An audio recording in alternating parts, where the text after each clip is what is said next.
بەداخەوە خەڵک ئەمڕۆ ئەوەندە حەزی بەشتی دنیاییە، ئەوەندە حەزی بە دینداری خواپەرستی و فێربوونی عیلمی شەرعی نییە، چونکە کاتی خۆی جوولەکەکان دژمنانی ئەم میلەتە شتێکیان خسۆتە مێشکی خەڵکیەوە، هەتا ئەمڕۆژ بۆتە قاعیدەیە بۆ زۆربەی خەڵکی مەخوێنە شێتەبی، نەڕۆیتە ناو دینەوە دوایی تێکەچیت عەقڵ لەدەستەدەی، نەعوذ بالله.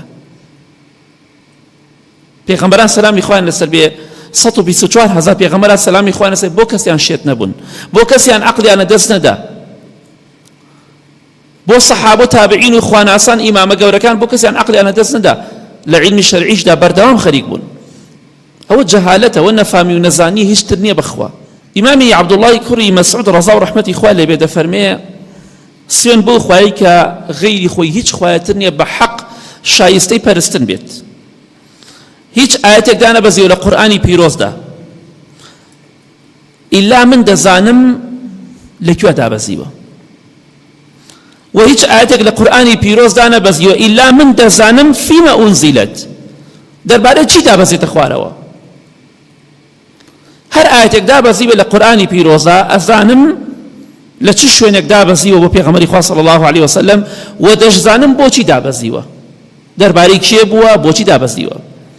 و ئەگەر بشزانم کەسێکەیە ئەعلم منی بکتاب الله، لە من شارەزاتر و عالمتر لە قورئانی پیرۆزە،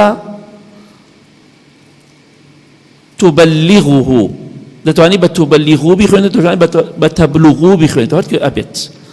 تبلغه الإبل لركبت إليه،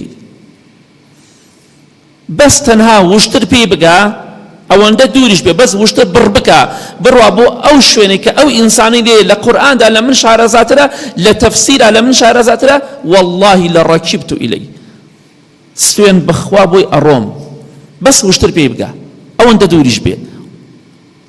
ئەمە گەڕانە بە دوای عیلم شەرعیە، بەڵام کوا ئەم هیمەتە لە ئێمە ماوە، ئەم غیرەتە لە ئێمە ماوە، ئەم تااقەتە لە ئێمە هەیە؟ نەوەڵڵا، نەبەخوا تااقەتمان نەماوە، ئیمانمان زەعیفە، تااقەتمان نییە بە دوای عیلمی شەرعیە بگەڕین.